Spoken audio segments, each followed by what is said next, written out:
تلاوت کی ہے، ان میں اللہ رب العزت نے انسانی تخلیق کے کمال کو بیان کیا ہے کہ اس نے انسان کو کس صورت پہ پیدا کیا، کس حسن کے ساتھ پیدا کیا اور کس کمال کے ساتھ پیدا کیا۔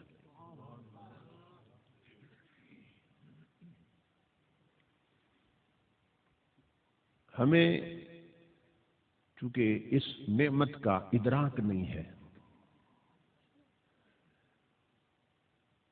کہ ہمارے بنانے والے نے ہمیں اپنی 18,000 مخلوقات میں سے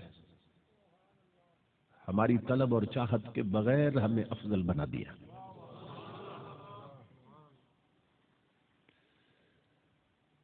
یوں تو اللہ رب العزت کے بے شمار احسانات ہیں کہ جن کے بارے میں خود قرآن حکیم میں اس نے ارشاد فرمایا ان تعدوا نعمت اللہ لا تحصوها، کہ تم اگر اللہ کی نعمتوں کو گننا چاہو تو گن نہیں سکتے۔ اس نے تم پہ یعنی ہم پہ اتنے کرم کیے ہیں کہ وہ گنتی سے باہر ہے، انکاؤنٹیبل ہے۔ لیکن 4 احسانات ایسے ہیں کہ جو سب سے بڑے ہیں اور ان میں عجیب حسن ترتیب ہے۔ بات تو 2 پہ بھی ختم ہو سکتی ہے، مگر میں چونکہ وضاحت کے ساتھ بات سمجھانا چاہتا ہوں تاکہ جو میرے جیسے ہیں وہ بھی سمجھ جائے، سب کو سمجھ آ جائے، اس لیے میں 4 چیزوں کے حوالے سے گفتگو کا آغاز کر رہا ہوں کہ اللہ رب العزت نے ہم پہ 4 سب سے بڑے احسان کیے۔ میری مائیں بہنیں بیٹیاں بھی خطاب سن رہی ہیں جیسا کہ مجھے بتایا گیا، تو وہ بھی توجہ سے سنیں، میں انہیں بھی کچھ دے کے بھیجنا چاہتا ہوں۔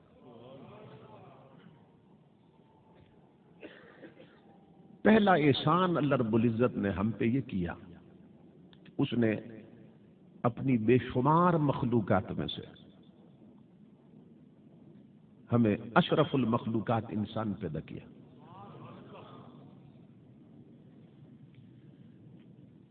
اب ایمان سے سوچئے اور بتائیے کہ کیا ہم نے دعا مانگی تھی کہ مولا ہمیں انسان بنانا؟ کیا ہم نے اللہ رب العزت کی بارگاہ میں عرض کی تھی کہ ہمیں انسان بنانا؟ دعا کیسے مانگ سکتے تھے؟ ہمارا تو وجود ہی نہیں تھا۔ قرآن حکیم میں اللہ رب العزت نے فرمایا هل اتى على الانسان حين من الدهر لم يكن شيئا مذكورا، انسان پہ ایک ایسا وقت بھی گزرا ہے کہ وہ قابل ذکر شے ہی نہ تھا، تو ہمارا وجود ہی نہ تھا تو ہم دعا کہاں سے کرتے؟ نہ ہم ہوتے تو دعا کرتے، نہیں تھے تو دعا کیسے کرتے؟ تو ہماری دعا کے بغیر اس نے ہمیں انسان بنا دیا۔ الہی کے توجہ بات ہے، ہماری طلب کے بغیر اس نے ہمیں اشرف المخلوقات بنا دیا، یعنی 18,000 قسم کی مخلوق سے افضل بنا دیا۔ یہ جو ہم انسان بنے اور 18,000 مخلوق سے افضل بنے، تو یہ بتائیے، سوچ کر بتائیے، بات تو آپ کو سمجھ آ چکی ہے کہ یہ ہم نے چاہا یا اس نے چاہا؟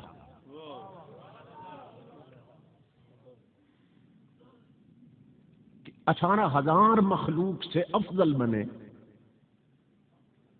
ہم اشرف بنے اور برتر بنے 18,000 قسم کی مخلوق سے، تو یہ ہم نے چاہا یا اس نے چاہا؟ بولیے، اس نے چاہا۔ اس نے کیا چاہا کہ ہم 18,000 مخلوق سے افضل بنے۔ ہماری طلب کے بغیر اس نے اتنا افضل بنا دیا، ہماری چاہت کے بغیر اس نے اتنا افضل بنا دیا کہ ہم نے نہیں چاہا، ہم نے طلب نہیں کی، ہم نے دعا نہیں مانگی، خود اس نے چاہا کہ ہم افضل ہو جائیں۔ تو اب ایمان سے بتائیے کہ محبت کی ابتدا ہم نے کی یا اس نے کی؟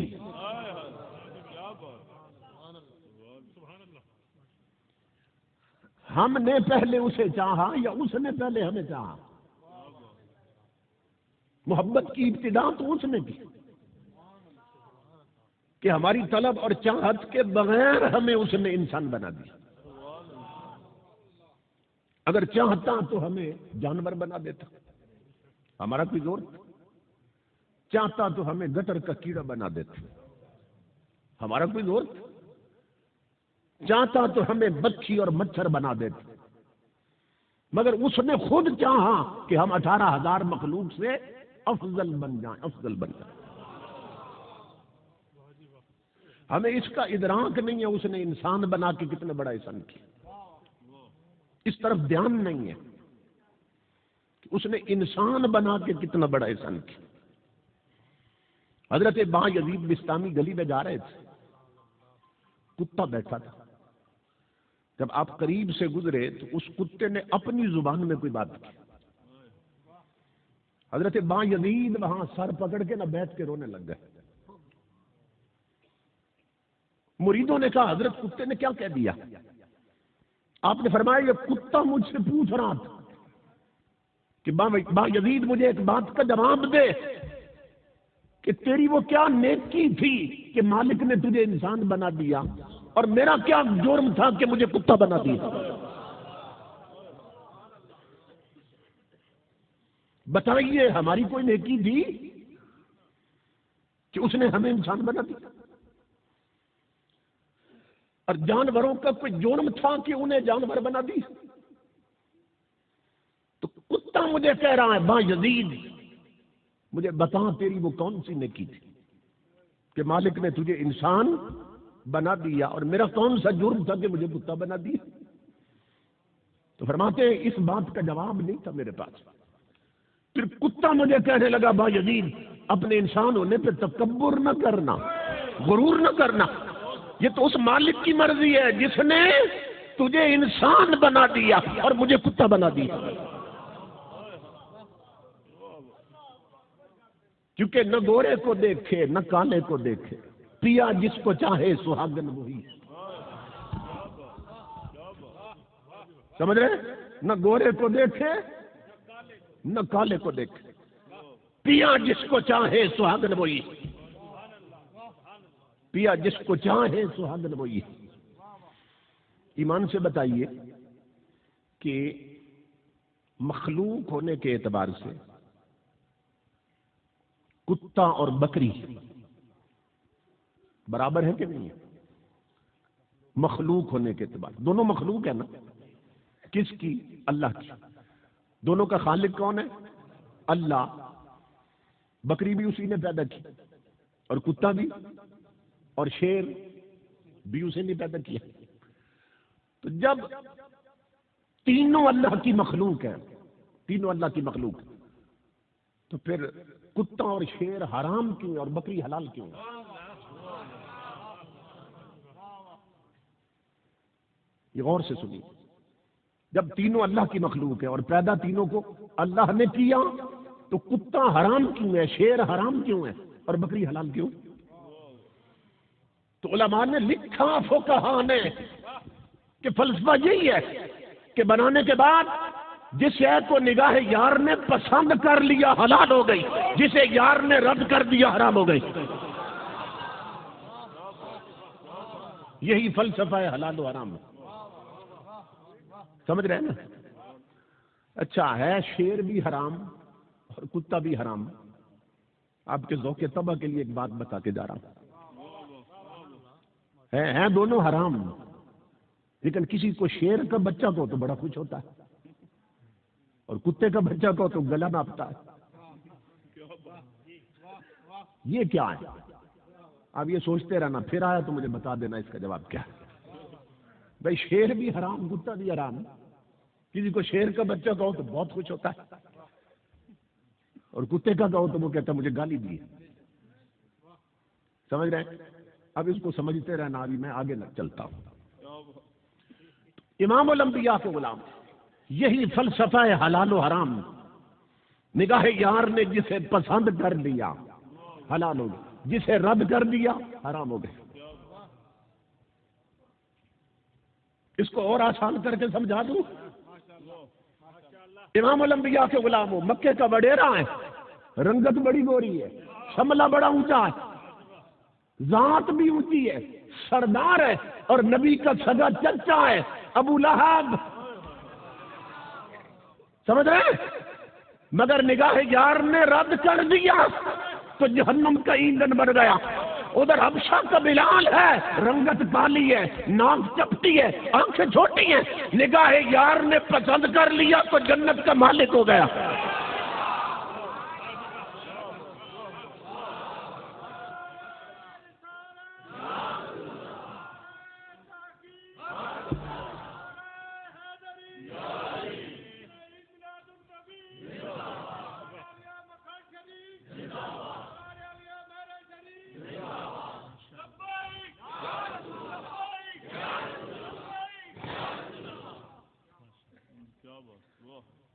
جسے نگاہ یار پسند کر لی، نہ گورے کو دیکھے نہ کالے کو دیکھے، پیا جس کو چاہے سہاگن وہی۔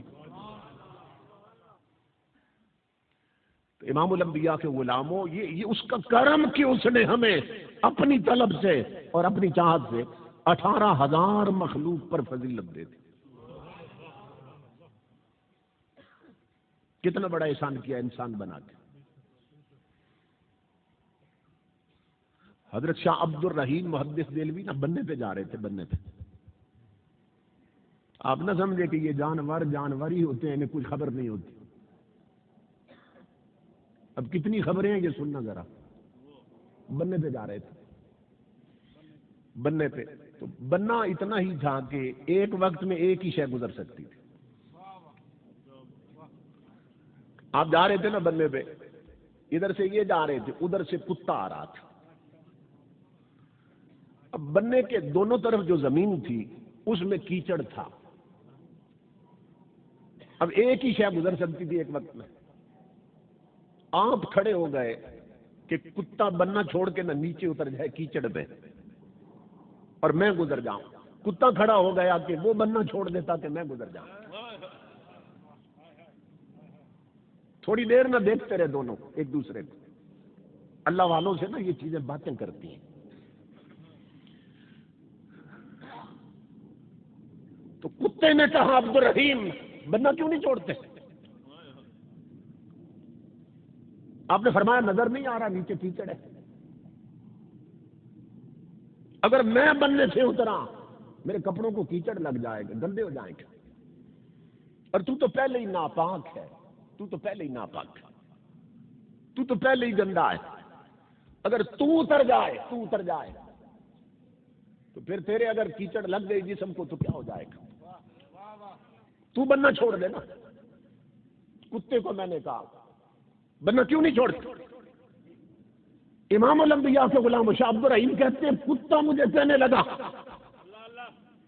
عبد الرحیم بہتر یہ ہے بننا تو ہی چھوڑ دے،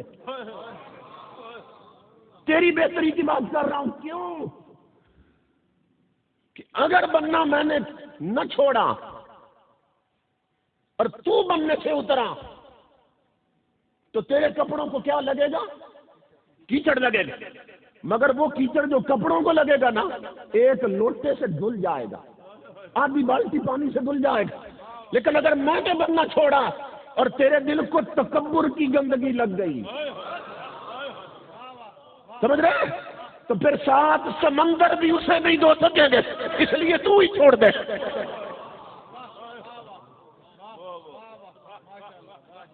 سمجھ رہے؟ یہ تکبر جو ہے نا، کبر، ایک ذرہ برابر بھی انسان میں آ گیا تو انسان جنت نہیں جا سکے گا۔ فالجنت علیہ حرام، حضور نے فرمایا جنت اس پہ حرام ہو گئی جس میں تھوڑی سی بھی میں اور تکبر آ گئی۔ اسی لیے جہنم پھینکا جائے گا متکبر، تاکہ وہ کھوٹ نکل جائے اور جنت کے قابل ہو جائے۔ اب سوچئے ہمارے اندر کتنی میں ہے، کتنی میں۔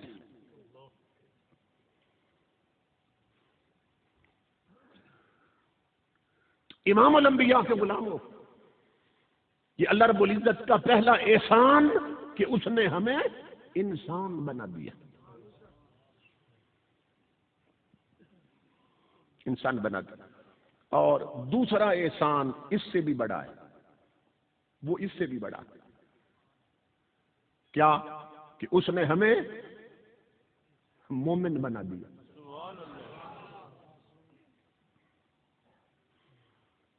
اس نے ہمیں ایمان والا بنا دیا کہ ہم اپنے آپ کو ایمان والا کہتے ہیں۔ اب اگر صرف انسان بناتا اور ایمان نہ دیتا تو پھر کیا ہوتا؟ وقودها الناس والحجارہ، فرمایا جہنم کا جو ایندھن ہے نا وہ انسان بھی بنائے اور پتھر بھی۔ صرف انسان ہوتے تو پھر ہم بھی جہنم کا ایندھن بن جاتے، مگر اس نے اس پہلے احسان سے بڑا احسان یہ کیا کہ ہمیں ایمان عطا کیا، ہمیں مومن بنایا۔ اور تیسرا احسان وہ اس سے بھی بڑا ہے کہ اس نے ہمیں موسیٰ علیہ السلام کی امت کا مومن نہیں بنایا، اس نے ہمیں عیسیٰ علیہ السلام کی امت کا مومن نہیں بنایا، نوح علیہ السلام کی امت کا مومن نہیں بنا، ورنہ ہمارے جو کرتوت ہے نا نوح علیہ السلام کی امتی ہوتے کب کے رگڑے جا چکے ہوتے، کب کے مارے جا چکے ہوتے۔ اس کا تیسرا احسان یہ ہے کہ ہمیں مصطفیٰ کی امت میں پیدا کیا،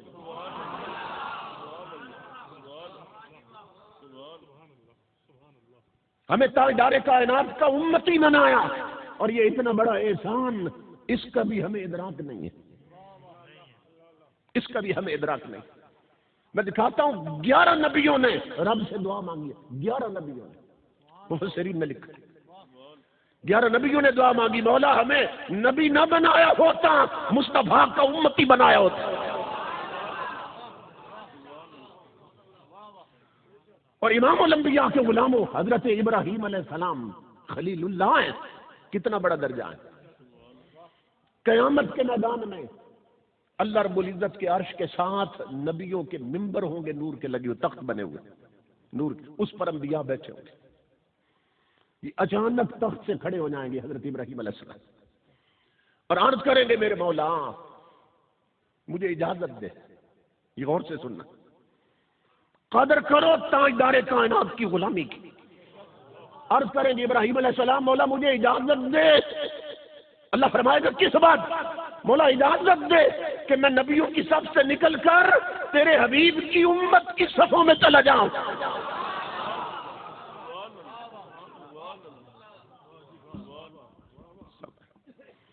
اس لیے کہ آج ہم دیکھ رہے ہیں کہ تیری ساری توجہات ان کا رخ امت مصطفیٰ کی طرف، اتنا بڑا احسان کیا۔ یہ تیسرا احسان کہ اس نے ہمیں اپنے حبیب کا امتی بنایا۔ اب جتنے امتی ہیں وہ کہتے ہیں ہم سب مومن ہیں، 73 فرقے ہیں نا امت میں، تو سارے کہتے ہیں ہم مومن ہیں۔ اس لیے میں کہہ رہا تھا 4 میں اس بات سمجھ آ جائے گی کھل کے آپ کو۔ ہر کوئی کہتا ہے میں مومن ہوں، امام الانبیاء کے غلاموں اس نے چوتھا احسان یہ کیا جو پہلے تینوں سے بڑا ہے، تینوں سے بڑا ہے، وہ ہم پہ کیا کیا کہ اس نے ہمیں بد مذہب نہیں بنایا، اہل سنت بنایا، یار کا غدار نہیں یار کا وفادار بنایا۔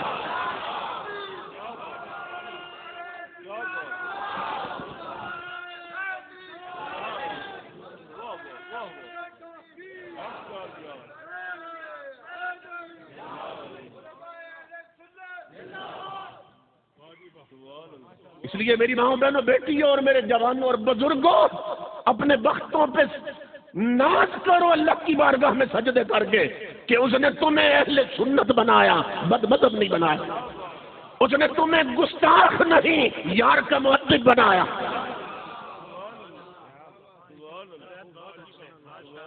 اگر ہمیں امت رسول میں پیدا کر کے رافضی یا خارجی بنا دیتا جہنم پھر بھی مقدر ہو جاتا، پھر بھی نہیں بچ سکتے۔ تو یہ اس رب نے کرم کیا کہ ہمیں اہل سنت بنایا، اہل السنت والجماعہ۔ اللہ رب العزت نے ہمیں یہ ٹائٹل عطا کیا اور یہ لیبل عطا کیا اور یہ نام عطا کیا. تو یہ اللہ رب العزت کے بہت بڑے احسانات ہیں. اب پہلے احسان کے حوالے سے بات سنیے کہ اللہ فرماتا ہے کہ میں نے انسان کو اشرف بنایا. ایک دور میں ایک آدمی نے اپنی بیوی کے ساتھ گفتگو کرتے ہوئے اسے محبت میں آ کے کہہ دیا، بیوی کو محبت میں کہہ دیا کہ تجھے 3 طلاقیں. محبت میں آ کے بیوی کو کہہ دیا تجھے 3 طلاقیں ہوں اگر تو چاند سے زیادہ خوبصورت نہ ہو. اس نے کہہ دیا. بیوی کو کہنے لگا پیاری لگی نا، بہت پیاری لگی. تو کہنے لگا تو اتنی خوبصورت ہے کہ میں کہتا ہوں کہ اگر تو چاند سے زیادہ حسین نہیں تو پھر تجھے طلاقیں ہوں، 3 طلاق. اب کہہ تو بیٹھا لیکن پھر سوچنے لگ گیا کہ اب میری بیوی چاند سے خوبصورت تو ہے نہیں، جو چمک اس میں تو نہیں. اب 3 طلاقیں میں نے ڈال دی. اب اگر چاند سے زیادہ خوبصورت نہیں ہے تو پھر تو طلاقیں ہو گئی، گھر اجڑ گیا. بہت سے لوگ آتے ہیں نا اسی طرح، وہ پھر کہتے ہیں کہ بہت غصے میں تھا جب کہا تھا. تو امام الانبیاء کے غلام اب وہ اٹھ کے مسئلہ پوچھنے کے لیے نا علماء کے پاس گئے. ایک مجلس میں پہنچے جہاں امام شافعی کے ماننے والے بھی بیٹھے تھے، علماء مالکی بھی بیٹھے تھے، حنبلی بھی بیٹھے تھے، اور ایک امام اعظم کا شاگرد بھی بیٹھا تھا جن کے ہم ماننے والے، حنفی بھی بیٹھا تھا. اس نے جا کے کہا بھئی میں نے اپنی بیوی کو پیار میں آ کے کہہ دیا ہے بھئی اگر تو چاند سے زیادہ خوبصورت نہیں تو تجھے 3 طلاق. تو علماء کرام اب آپ سے مسئلہ پوچھنے آیا ہوں، اب آپ بتائیے کہ طلاقیں ہوئیں کہ نہیں ہوئیں؟ جو مالکی تھے، جو حنبلی تھے، جو شوافع میں سے بیٹھے ہوئے تھے، انہوں نے کہا کہ طلاق ہو گئی، بیوی فارغ ہو گئی. کیونکہ ظاہر ہے بیوی ہے، چاند تو نہیں ہے، اور جو اس میں چمک دمک ہے وہ بیوی میں تو نہیں ہے. تو طلاقیں ہو گئی تینوں. امام اعظم کا شاگرد خاموش. انہوں نے کہا تو کیوں نہیں بولا؟ اس نے کہا تم غلط بولے، میں اس لیے ساتھ نہیں بولا. انہوں نے کہا تو کیا کہتا ہے؟ کہا میرا کہنا یہ طلاقیں نہیں ہوئی، نہیں ہوئی طلاق. انہوں نے کہا تیرے پاس دلیل کیا ہے؟ اس نے کہا میرے پاس کمزور دلیل نہیں ہے، میرے پاس دلیل رب کا قرآن ہے. یہی جو خطبہ میں نے آیت پڑھی. اس نے کہا قرآن میں جس رب نے چاند بنایا، جس نے سورج بنایا، وہ اعلان کر رہا ہے لقد خلقنا الانسان فی احسن تقویم. احسن یہ اس میں تفضیل ہے، سپرلیٹو ڈگری ہے. اللہ فرماتا ہے اپنی مخلوقات میں سے جس کو سب سے زیادہ حسن دیا وہ انسان ہے.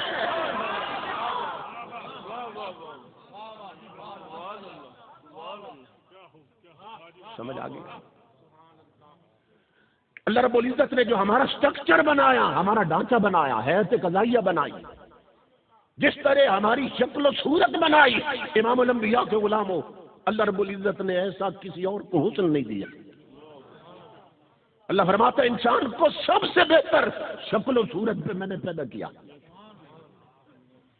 اور یہاں ایک عاشق کی بات کرتا جاؤں. اب گستاخ بھی ہوتے ہیں نا وہی کہ اللہ نے ہمیں مؤدب بنایا، گستاخ نہیں بنایا. گستاخ ایک کہنے لگا تم کہتے ہو نبی نور ہیں، تو نور تو سورج ہے. اس نے کہا سورج چمک رہا تھا نا. اس نے کہا ادھر دیکھو، اس کی طرف دیکھا نہیں جاتا. اور نبی کی تو صحابہ زیارت کرتے تھے، تو نبی کے چہرے سے تو سورج زیادہ روشن. کہنے لگا تم کہتے ہو نبی نور ہے، نور تو سورج ہے، نبی کیسے نور ہو سکتے ہیں؟ امام الانبیاء کا عاشق بولا. اس نے کہا نادان، تو سورج کو کمپیئر کر رہا ہے میرے نبی کے ساتھ، سورج کا مقابلہ کر رہا ہے میرے نبی کے ساتھ. اس نے کہا سن نادان، میرا کہنا یہ ہے کہ ہم نے مانا ہے کہ سورج کا جمال اچھا ہے پر اس سے 100 درجے محمد کا بلال اچھا ہے.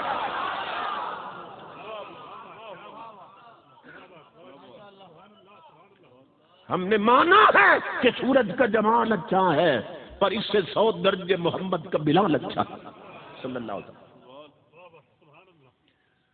امام الانبیاء کے غلاموں، اللہ رب العزت نے فرمایا کہ میں نے انسان کو سب سے افضل بنایا، احسن بنایا، اور ایک مقام پہ فرمایا وَلَقَدْ كَرَّمْنَا بَنِي آدم، کہ ہم نے بنی آدم کو بزرگی اور شرف عطا کیا باقی مخلوقات کا۔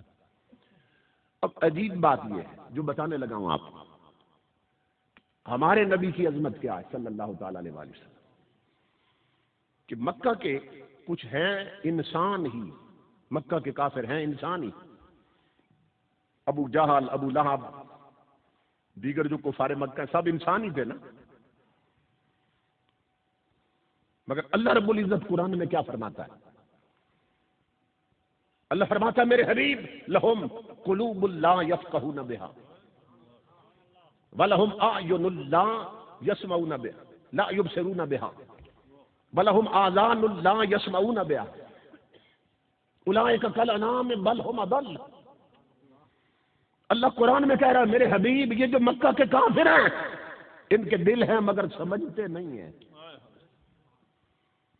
وَلَهُمْ أَعْيُنٌ لَا يُبْصِرُونَ بِهَا، ان کی آنکھیں ہیں مگر دیکھتے نہیں ہیں، وَلَهُمْ آذَانٌ لَا يَسْمَعُونَ بِهَا، ان کے کان ہیں مگر سنتے نہیں ہیں۔ اب ایمان سے بتائیے کہ پہلے ثابت کیا لہم قلوب کہ ان کے دل ہیں، کیونکہ ابو لہب اور ابو جہل اور مکے کے کافر ان کے اندر دل نہیں تھے، کیا بے دل تھے؟ دل تو تھے نا اندر۔ اللہ فرما رہا ہے دل ہیں، یہ نہیں کہا کہ دل نہیں ہے، کہتا دل ہیں مگر سمجھتے نہیں ہیں، اور یہ کہتا ہے، یہ نہیں کہتا کہ نابینے ہیں، کہتے آنکھیں ہیں مگر دیکھتے نہیں ہیں، کان ہیں مگر سنتے نہیں ہیں۔ تو اب ایمان سے بتائیے کہ ایک طرف فرما رہا ہے آنکھیں ہیں، تو آنکھیں ہوں اور نہ دیکھیں یہ کیسے ہو سکتا ہے؟ جب کوئی نابینا ہوتا ہے نا آپ کہتے ہیں اس کی آنکھیں نہیں ہیں، اگر کہہ دیں میں یہ آنکھوں والا ہے تو مطلب یہ دیکھتا، تو ادھر اللہ فرما رہا ہے آنکھیں ہیں، ادھر فرماتا ہے دیکھتے نہیں، ادھر فرماتا ہے کان ہیں، آگے کہتا ہے سنتے نہیں ہیں، ادھر فرماتا ہے دل ہیں، نبض چلتی ہے ان کی، دل دھڑکتے ہیں پہلو میں مگر سمجھتے نہیں ہیں۔ آگے فرماتا ہے اولئک کالانعام، جس نے انسان پیدا کیے تھے، ابو جہل، ابو لہب، کفار مکہ انسانی پیکر تھے نا، انسانی شکل میں تھے، 2 ہاتھ 2 پیر انسانوں کی طرح تھے، انسان تھے مگر اللہ فرماتا ہے یہ سب جانوروں جیسے ہیں، اولئک کالانعام، اور آگے فرمایا بل ہم اضل، بلکہ ان سے بھی بدتر ہے۔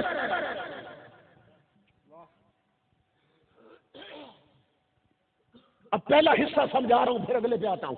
امام الانبیاء کے غلاموں سوال یہ مولا، ادھر کہتا ہے دل ہے، ادھر کہتا ہے سمجھتے نہیں ہیں، ادھر فرماتا ہے آنکھیں دیکھتے نہیں ہیں، ادھر فرماتا ہے کان ہے سنتے نہیں ہیں۔ تو جب آنکھیں بھی ہیں، ابو جہل نابینا نہیں تھا، پڑھو تاریخ ہے، ابو لہب نابینا نہیں تھا اور ڈورا بھی نہیں تھا، جس کو بہرا کہتے ہیں، ڈورا بھی نہیں تھا، یہ سب سنتے بھی تھے، دیکھتے بھی تھے، سمجھتے بھی تھے، مگر اللہ کیوں فرما رہا ہے آنکھیں ہیں دیکھتے نہیں ہیں، کان ہے سنتے نہیں، دل ہے سمجھتے نہیں ہیں۔ یہ بات ہمیں سمجھائی جا رہی ہے، نادان مقام مصطفیٰ سمجھ، اس کان کو کان مت سمجھنا جو یار کی بات نہ سن سکے،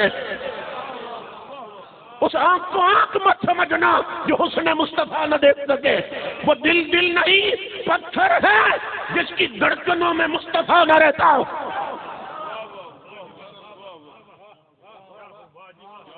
یہ سمجھایا جا رہا ہے، وہ آنکھوں والا نہیں، وہ نبینا ہے جو حسن مصطفیٰ نہ دیکھ سکے، وہ کانوں والا ہو کے بھی بہرا ہے جو آقا کی باتیں نہ سن سکے، اس کے پہلو میں دل نہیں پتھر ہے جو تاجدار کائنات کی عظمتیں نہ سمجھ سکے۔ یہ سمجھایا جا رہا ہے۔ اور آگے فرمایا اولئک کالانعام، یہ سب جانوروں جیسے ہیں۔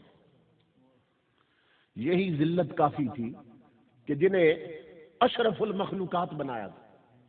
اب سمجھ گئے بات؟ جنہیں لقد خلقنا الانسان، انسان ہی تھے نا، جانور تو نہیں تھے، جنہیں انسان بنایا تھا۔ اب اللہ رب العزت فرما رہا ہے یہ جانوروں جیسے ہیں۔ اب شرف انسانی کہاں گیا؟ اب وہ 18,000 مخلوق پہ برتری کہاں گئی؟ اللہ فرماتا ہے جانوروں جیسے ہیں، بلکہ اس سے بھی آگے کیا فرمایا؟ بل ہم اضل، بلکہ ان سے بھی بدتر ہے۔ جانوروں جیسے ہیں، یہی کافی ذلت۔ یہ کیوں فرمایا جانوروں سے بھی بدتر ہیں؟ یہ غور سے سننا، کیوں فرمایا؟ فرمایا اس لیے جانوروں سے بدتر ہے کہ ہرنیاں دیکھ کر نبی کو سجدہ کرتی ہے، یہ دیکھ کر منہ پھیر کے چلے جاتے ہیں۔ بکریاں دیکھ کر نبی کو سجدے کرتے ہیں اور یہ بعد وقت انسان ہو کر منہ پھیر کے چلے جاتے ہیں۔ یہ جانوروں سے بھی بدتر ہے۔ یہ جانوروں سے بھی بدتر ہے۔ اللہ اکبر، کہ جانور محبوب کو جانتے اور پہچانتے اور ادب کرتے ہیں، اور یہ 2 ٹانگوں والے ہو کے 4 ٹانگوں والے ادب کرتے ہیں اور پہچانتے ہیں یار کی عظمتوں کو، اور یہ 2 ٹانگوں والے ہو کے یار کی عظمت نہیں جانتے۔ فرمایا یہ بدبخت جانوروں سے بھی بدتر ہے۔ تو بتایا جا رہا ہے قرآن میں کہ میرا محبوب اتنا بلند ہے کہ اس کی طرف اگر پشت ہو جائے، محبوب مصطفیٰ کی طرف اگر پشت ہو جائے تو مومن ہونا تو دور کی بات ہے لوگوں، انسان درجہ انسانیت سے بھی گر جاتا ہے۔ سمجھ رہے؟ انسان بھی نہیں رہتا اگر حضور کی طرف پشت ہو جائے۔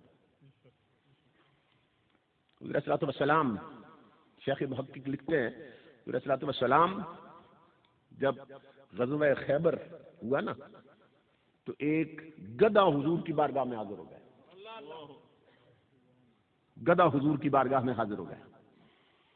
امام الانبیاء کو آ کے اس نے نا سجدہ کیا، سلام پیش کیا۔ امام الانبیاء نے فرمایا تیرا نام کیا ہے؟ کہنے لگا جی یزید بن شہاب یا شہاب بن یزید، اس طرح کا نام بتایا، کیونکہ پہلے جانوروں کے بھی نام رکھے جاتے تھے، یہ ذہن میں رکھیے۔ تو آپ نے فرمایا کہ کیسے آئے؟ اب غور سے سننا، گدھا ہے آ کے عرض کرنے لگا اللہ کے حبیب، میرا جو مالک ہے نا، ایک یہودی مالک ہے، مالک تو میرا وہ ہے، مگر اسے میں نے اپنی پوسٹ پہ کبھی بیٹھنے نہیں دیا، جب بھی بیٹھنا چاہتا ہے نا میں اسے گرا دیتا ہوں۔ آقا نے فرمایا ایسا کیوں کرتا ہے؟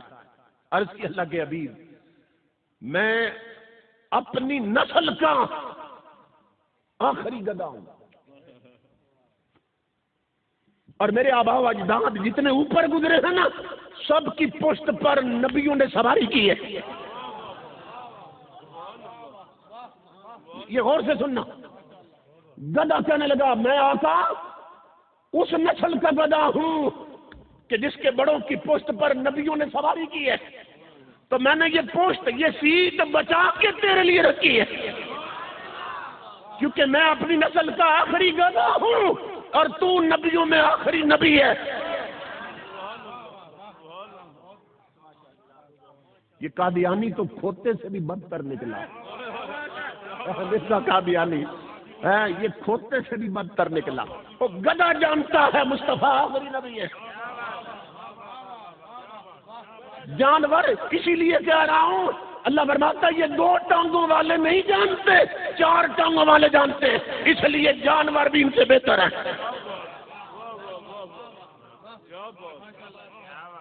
اولئک کالانعام بل ھم اضل، یہ جانوروں سے بھی بدتر ہیں۔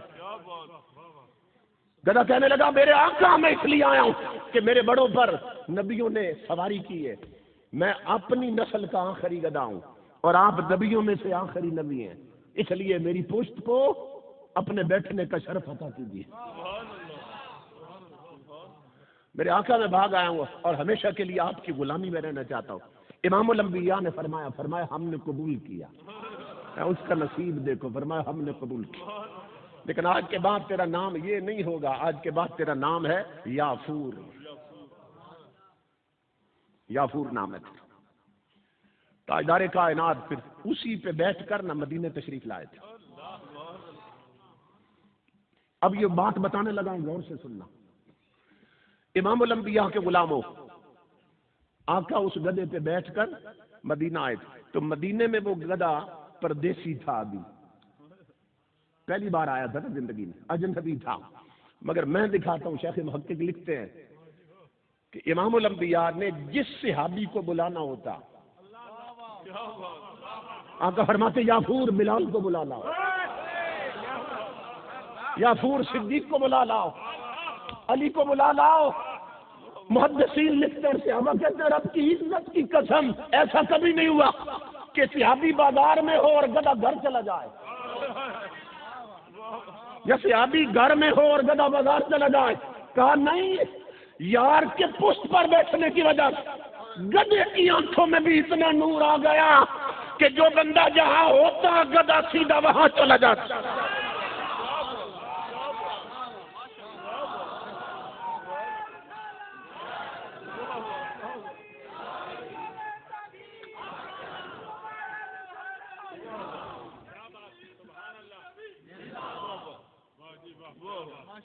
سمجھ رہے؟ وہ کتنے احمق ہیں، کتنے نادان، جو کہتے ہیں نبی کو دیوار کے پیچھے کی خبر نہیں، کہتے ہیں نبی کو خبر نہیں۔ اس لیے شاہ نصیر کہتے ہیں نادان مت بن، وہ حاضر و ناظر و نور و بشر غیب کو چھوڑ، شکر کر وہ تیرے عیبوں کو چھپائے ہوئے ہیں۔ جس گدھے کی پشت پر میرے آقا بیٹھے ہیں اسے بھی خبر ہے کون کہاں بیٹھا ہے، جہاں حضور بھیجتے وہیں چلا جاتا۔ سمجھ رہے؟ امام الانبیاء کے غلاموں، یہ تاجدار کائنات کا فیضان ہے، یہ حضور صلی اللہ علیہ وسلم کی عظمت ہے۔ جانور بھی حضور کو پہچانتے ہیں۔ حضرت عائشہ صدیقہ فرماتی ہیں، ام المومنین رضی اللہ تعالی، آپ فرماتی ہیں ہمارے گھر میں ایک بکری تھی، وہ بڑی شوخ بکری تھی، قلعے پہ ٹکتی نہیں تھی، بڑی اچھلتی کودتی اور آواز دیتی رہتی، میں کرتی رہتی تھی۔ یہ کہتی اللہ کی عزت کی قسم یہ تب کرتی جب حضور گھر میں نہیں ہوتے تھے، لیکن رب کا حبیب گھر میں قدم رکھتا ایسے لگتا بکری کی جان نکل گئی ہے، ایسا لگتا بکری کی جان نکل گئی۔ ادب مصطفیٰ میں اور تعظیم مصطفیٰ میں وہ سانس بھی اونچا نہیں لیتی۔ ادب گاہیست زیر آسماں از عرش نازک تر، نفس گم کردمی آیت جنید و بایزید۔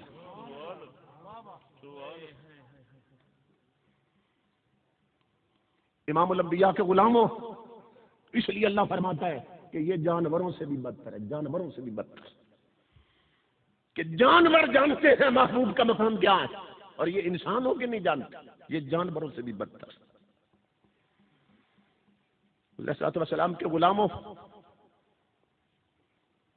حضرت ابو سفیان کہتے ہیں ابھی حضرت نہیں بنے تھے، صرف ابو سفیان تھے، لیکن جب کلمہ پڑھ لیا تو پھر یہ بات بیان کی۔ کہتے ہیں میں نے ابھی کلمہ نہیں پڑھا تھا، حضور صلی اللہ علیہ وسلم نے اعلان نبوت کر دیا تھا، ہم نے ابھی حضور کو نبی نہیں مانا تھا، تو میں اپنے ایک دوست کے ساتھ مکہ سے باہر ایک جگہ پہ کھڑا تھا جہاں ہل اور حرم کی حد ملتی تھی۔ حرم کی حد کون سی ہے؟ کہ جس حد میں شکار کھیلنا حرام ہو جاتا ہے اس کو حرم کی حد کہتے ہیں۔ وہاں آپ ایک چڑی نہیں مار سکتے، ایک چڑیا نہیں مار سکتے، حرم کی حد، یہ حرم کا احترام ہے۔ تو وہ حرم کی حد ہے، اور ہل کی حد کس کو کہتے ہیں؟ جہاں شکار کھیلنا حلال ہو جاتا ہے، حلال ہو جاتا ہے، وہاں پھر اجازت ہے، اس حصے میں آپ شکار کھیل سکتے ہیں۔ تو یہ حرم کا احترام ہے، اللہ کے گھر کا احترام ہے۔ اور مفسرین نے لکھا ہے کہ جب یہ حجر اسود آیا تھا نا جنت سے، جنتی پتھر تھا، تو اس سے اتنی چمک نکلتی تھی کہ جتنی حد میں اس کا نور پہنچا وہ ساری حرم کی حد بن گئی۔ اتنی چمک نکلتی تھی اس سے، جنتی پتھر تھا، تو وہ ساری حرم کی حد قرار پائی۔ تو امام الانبیاء کے غلاموں، وہ کہتے ہیں میں ایسی جگہ پہ کھڑا تھا اپنے دوست کے ساتھ، ابھی کلمہ نہیں پڑا تھا، حضور پڑوس میں رہتا تھا، حضور اعلان کر چکے تھے اور کئی حضور صلی اللہ علیہ وسلم کے صحابی بن چکے تھے، مگر میں نے ابھی کلمہ نہیں پڑھا تھا، دوست سے باتیں کر رہا تھا جہاں ہل اور حرم کی حد ملتی تھی۔ تو وہ کہتے ہیں کہ ہم دیکھ رہے تھے کہ ایک چرواہا آجڑی، پنجابی میں سمجھا رہا ہوں، اس کا ریوڑ بکریاں وہ چر رہی تھیں ہل کی حد میں، حرم کی حد میں نہیں، ہل کی حد میں بکریاں چر رہی تھیں۔ اچانک ایک جاڑی کے پیچھے سے بھیڑیا نکلا اور اس نے بکریوں پہ حملہ کر دیا۔ بھیڑیا، جب بھیڑیے نے بکریوں پہ حملہ کیا تو جان بچانے کے لیے بکریاں دوڑی حرم کی حد کی طرف، سمجھ رہے ہیں؟ بکریاں دوڑی حرم کی حد کی طرف۔ ابو سفیان کہتے اللہ کی عزت کی قسم، میں نے اور میرے دوست نے دیکھا، ہم نے دیکھا نا جب ادھر، تو جب بکریاں دوڑی حرم کی حد کی طرف، قریب تھا کہ بھیڑیا بکریاں پکڑ لیتے، مگر اس کے حملہ کرنے سے پہلے بکریاں حرم میں داخل ہو چکی تھی، حرم کی حد میں۔ کہتے حیران ہو گئے، جو ہی بکریوں نے حرم کی حد میں قدم رکھا، بھیڑیے کے قدم رک گئے، اس حد پہ رک گیا بھیڑیا۔ میں نے اپنے دوست کو کہا، میں نے کہا ادھر تماشا دیکھ، میں نے اپنے ساتھی سے کہا، میں نے کہا ادھر تماشا دیکھ، اور جنگل کا ایک درندہ جنگل میں رہ کے بھی جانتا ہے حرم کی حد کیا ہے، سمجھ رہے؟ ابو سفیان کہتے ہیں میں نے جب یہ بات کی کہ ادھر دیکھ درندہ جانتا ہے حرم کی حد کیا ہے، تو کہتا ہے بھیڑیے نے میری طرف دیکھا۔ ابو سفیان کہتے ہیں اور بھیڑیا انسانی زبان میں بول پڑا، مجھے کہنے لگا ابو سفیان وہ حیرت کی حد یہ نہیں ہے، حیرت کی بات یہ نہیں ہے کہ بھیڑیا اور درندہ حرم کی حد جانتا ہے، تو افسوس تیری عقل پر ہے، تو انسان ہو کر پڑوس میں رہ کر مصطفیٰ نہیں پہچان سکا۔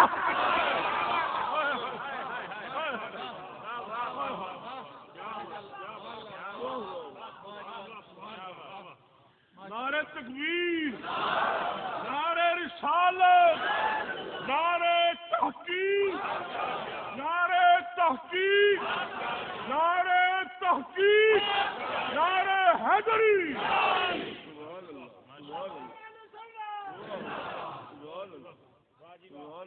سمجھ رہے؟ اب سفیان کہتے ہیں اس وقت مجھے خبر ہو گئی کہ کملی والے تیری عظمتوں کی قربان جائیں کہ جنگل کے درندے بھی جانتے ہیں مصطفیٰ کی جان کیا ہے، سمجھ رہے؟ اس لیے میرے رب نے فرمایا وہ جانوروں سے بھی بدتر ہیں جو محبوب کو نہیں پہچانتے، جو محبوب کی بات نہیں سنتے، جو محبوب کی عظمتیں نہیں سمجھتے، وہ جانوروں سے بھی بدتر ہے۔ اللہ بتا رہا ہے کہ ہم شرف انسانیت بھی چھین لیتے ہیں اگر پشت ہو جائے محبوب کی طرف، شرف انسانیت بھی چھین لیتے ہیں۔ تو تمہارا میرا وہ نبی ہے جسے جانور بھی جانتے ہیں، اس کا مقام کیا ہے؟ امام الانبیاء کے غلاموں، یہ پھر اسی دور کی بات آپ کو بتاؤں۔ اب وہ تو تاجدار کائنات چونکہ آخری نبی ہیں اور قیامت تک حضور ہی کا زمانہ چل رہا ہے، اور بلکہ خود قیامت بھی حضور کے دامن نبوت میں آ رہی ہے، اب ہمیشہ کے لیے حضور ہی کا جھنڈا بلند ہے۔ تو میں یہ عرض کرنا چاہتا ہوں کہ حضور صلی اللہ علیہ وسلم کے معجزات وہ آج بھی ظاہر ہو رہے ہیں، آج بھی ظاہر ہو رہے ہیں۔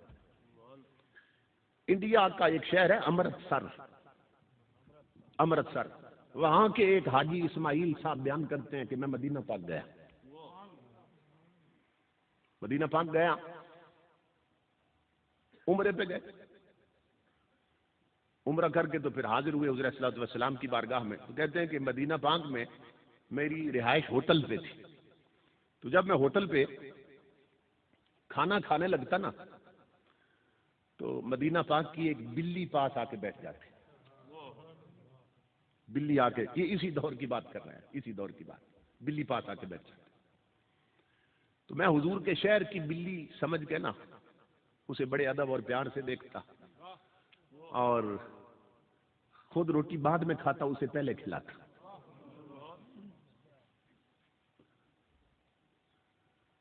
کسی نے کہا ہے نا کہ محمد محمد کرندے گزر گئے، احد نال احمد ملیندے گزر گئی، اور حلیمہ دی ڈاچی دا کر کے تصور کھورے ڈاچیاں دے چمیندے گزر گئی۔ جن کے سینے میں حضور کا ادب ہے، احترام، وہ تو مدینے کی خاک کو بھی ادب کی نظر سے دیکھتے ہیں، وہ تو مدینے کی گلی کے کتوں کا بھی پیار کرتے ہیں، ادب کرتے ہیں۔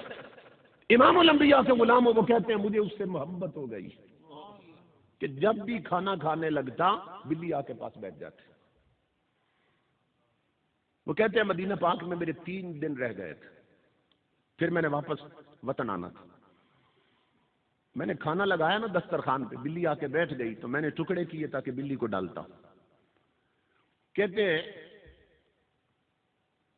میں نے دل میں سوچا، اپنے دل میں، حاجی صاحب کہتے ہیں، یہ غور سے سننا، کہتے ہیں میں نے دل میں سوچا کہ یہ جو بلی ہے نا یہ اب میرے ساتھ مانوس ہو گئی، یہ گل مل گئی میرے ساتھ، اتنے دنوں سے میرے ساتھ ہی بیٹھتی ہے، ڈرتی بھی نہیں ہے، تو میں نے جانا تو ویسے بھی ہے 3 دنوں کے بعد، تو کیوں نہ اسے حضور کے شہر کی نشانی بنا کے اپنے ساتھ لے جاؤں۔ حاجی اسماعیل کہتے ہیں یہ میرے دل میں بات آئی، دل میں بات۔ وہ کہتے ہیں اللہ کی عزت کی قسم لوگوں، بلی کھانا چھوڑ کے چلی گئی۔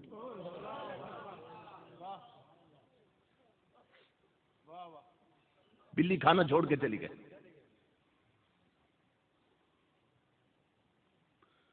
یہاں ذکر صلی علی میں تے بہوں میں بیمار ہاں اے دوا میں تے بہوں بہشتاں دی میں کو ضرورت نہیں کوئی، مدینے دی ٹھنڈی ہوا میں تے بہوں۔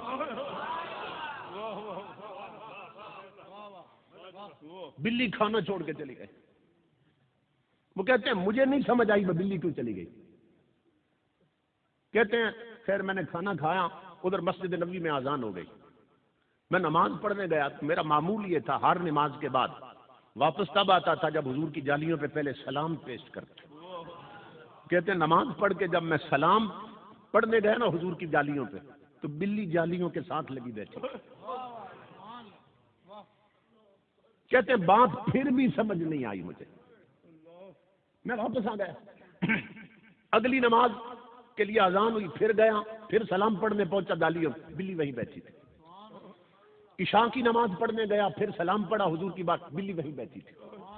وہ کہتے ہیں میں سمجھ گیا کہ اس کا مطلب یہ ہے کہ بلی کا پکا ٹھکانہ یہ جالیاں ہیں کہ یہیں بیٹھی رہتی ہے اور بھوک لگتی ہے تو پھر چلی جاتی ہے ہوٹلوں میں۔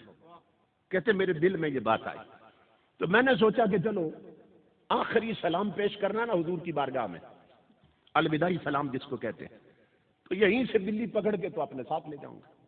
وہ کہتے ہیں میں نے پنجرا بھی خرید لیا تھا، ٹوکرا خرید لیا تھا مدینہ پاک سے، اور مدینہ میں میری آخری رات تھی اور صبح الوداعی سلام پڑھنا اور بلی کو پکڑ کے لے آنا تھا۔ حاجی اسماعیل کہتے ہیں لوگوں اللہ کی عزت کی قسم، جب رات کو میں سو گیا ہوٹل پہ آ، ادھر میری آنکھ لگی، ادھر کملی والے خواب میں تشریف لے آئے۔ یہ زندگی میں پہلا موقع تھا میں نے دیدار مصطفیٰ کیا، میں آقا کے قدموں پہ گرا، میرے آقا بڑا کرم کر دیا، کتنے میرے علی کتنے تیری ثنا، گستاخ اکھیوں کتنے جا لڑیا، آقا بڑا کرم کر دیا۔ امام الانبیاء نے فرمایا حاجی اسماعیل تو اس قابل نہیں تھا کہ تجھے زیارت کرائی جائے، آقا نے فرمایا تو اس لائق نہیں تھا کہ تجھے زیارت کرائی جائے مگر مجھے آنا پڑا۔ آقا نے فرمایا، میں نے عرض کیا آقا کیسے تشریف لائے؟ فرمایا حاجی اسماعیل تجھے حکم دینے آیا ہوں، خود جا سکتے ہو، میرے شہر کی بلی نہیں لے جا سکتے۔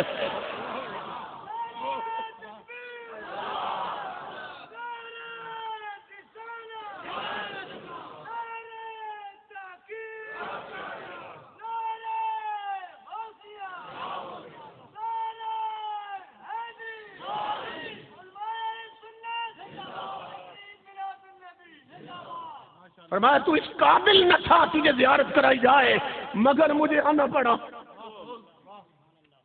آنا پڑا۔ تو بلی کو لے جانا چاہتا، خبردار، خود جا سکتا ہے، میرے مدینے کی بلی نہیں لے جا سکتا۔ حاجی اسماعیل کہتے ہیں میں قدموں پہ گرا، خواب میں نے عرض کی میرے آقا میں نے تو کسی کو بتایا ہی نہیں، یہ تو ذکر ہی نہیں کیا میں نے کسی کے آگے کہ بلی پکڑنی اور لے جانی ہے، آپ کو کیسے خبر ہوئی؟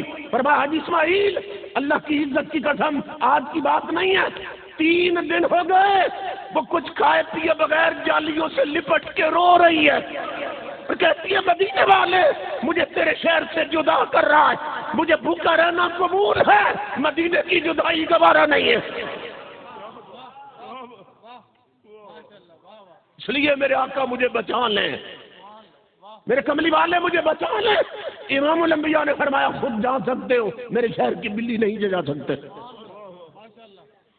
میری ماں بہنوں بیٹیوں اب غور کرو، اور جس نبی کی بارگاہ میں بلی آواز دے تو اس کی سن لے، امت کی بیٹیوں پکارے گی تو کیوں نہیں سنے گا؟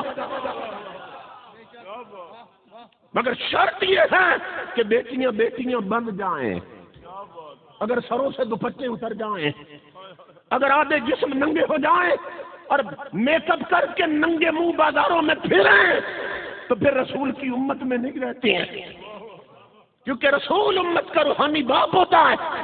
اگر ٹی وی پر ڈرامے دیکھتے ہوئے عورتیں نمازیں چھوڑ دیں، رومانٹک ناول پڑھ لیں اور قرآن الماری میں بند رہے تو پھر امت کی بیٹیاں نبی کی بیٹیاں نہیں رہتی ہیں۔ تمہاری جگہ بازار نہیں، تمہاری جگہ مصلی ہے۔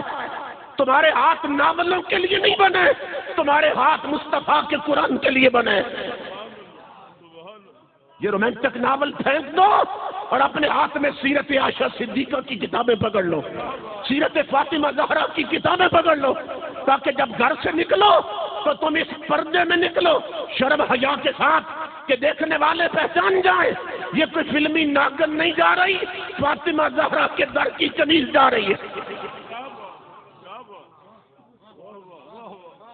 مدینے کا فیض آج بھی جاری ہے، آقا کے فیض میں کمی نہیں آئی۔ ہماری ڈوریاں کچی ہو گئیں، ہمارے لباس غیر اسلامی ہو گئے، ہمارے گھر کا ماحول غیر اسلامی ہو گیا۔ وہ گھر کہ جن کی 4 دیواریوں میں کبھی مصطفیٰ کا قرآن گونجتا تھا، آج 24 گھنٹے وہاں کنجریوں کے گانے چل رہے ہیں۔ جہاں شادیوں پر تاجدار کائنات کے ذکر کی محفلیں ہوتی تھی، درس قرآن ہوتے تھے، وہاں آپ شادی سے 10 دن پہلے ڈیک لگتے اور کجریوں کے گانے چلتے ہیں۔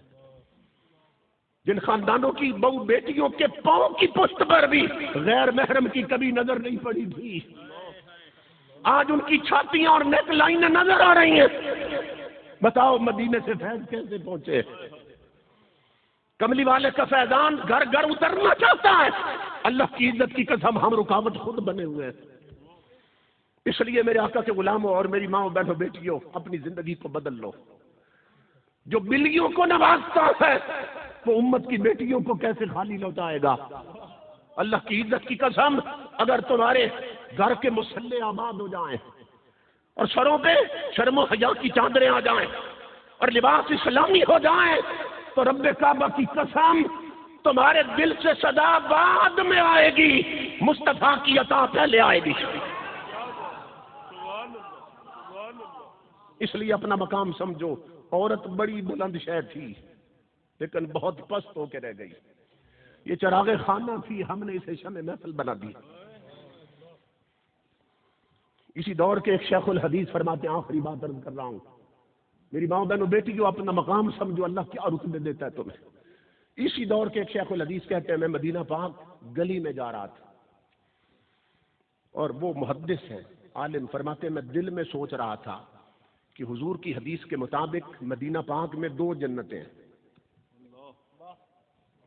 کہتے ہیں میں دل میں سوچ رہا تھا اور حضور کے روزے کی طرف جا رہا تھا، گلی ہوٹل سے نکلا نا جا رہا تھا، دل میں سوچ رہا تھا کہ حدیث رسول کے مطابق احادیث رسول کے مطابق مدینہ پاک میں 2 جنتیں ہیں، ایک جنت البقیع، ایک ریاض الجنہ۔ ایک ریاض الجنہ جہاں لوگ نفل پڑھتے ہیں، آقا نے فرمایا ما بین بیتی و منبری روضۃ من ریاض الجنہ، کہ میرے ممبر سے لے کر میرے عائشہ کے حجرے تک پورا ٹکڑا جنت، ایک یہ، اور دوسرا ریاض الجنہ، دوسرا جنت البقیع قبرستان، جہاں خاتون جنت لیتی ہیں، حضرت عائشہ صدیقہ لیتی ہیں، اور حضرت عثمان غنی لیتے ہیں، حضرت حلیمہ سعدیہ لیتے ہیں، 14,000 صحابہ وہاں لیتے ہیں۔ تو ایک وہ ہے، تو میں بھائی دل میں سوچ رہا تھا کہ حضور کے مدینے میں نا حدیثوں کے مطابق 2 جنت ہیں۔ کہتے ہیں گلی کے نکڑ پہ آخری کونے پہ نا ایک پاگل عورت بیٹھی تھی، سر کا دوپٹہ بھی پھٹا ہوا تھا، کپڑے بھی پھٹے ہوئے، ٹانکیوں والے کپڑے، اور لوگ اسے دیوانی سمجھ کے، اور میں بھی دیوانی سمجھ رہا تھا، کوئی 1 ریال، کوئی 10 ریال، 5 ریال پھینک کے نا گزر جاتے تھے۔ کہتے ہیں میں دل میں سوچتا آ رہا تھا، اللہ کی عزت کی قسم، جب میں اس کے قریب پہنچا، اس عورت نے جسے ہم دیوانی سمجھ رہے تھے، اس نے سر اٹھایا اور میری طرف دیکھ کر کہنے لگی تعالی ہنا یا اخی، او میرے بھائی ادھر آ، میری بات سن۔ میں قریب گیا تو وہ دیوانی عورت مجھے کہنے لگی، تو سوچ رہا ہے کہ مصطفیٰ کے مدینے میں صرف 2 جنتیں؟ وہ عورت مجھے کہنے لگی تو سوچ رہا ہے کہ نبی کے مدینے میں 2 جنتیں؟ میں نے کہا میں تو یہی سوچ رہا ہوں۔ جلال میں آ کے کہنے لگی میری نظر سے دیکھ، مدینۃ النبی کلھا جنت الفردوس، 2 جنتیں نہیں ہیں، مصطفیٰ کا سارا مدینہ جنت۔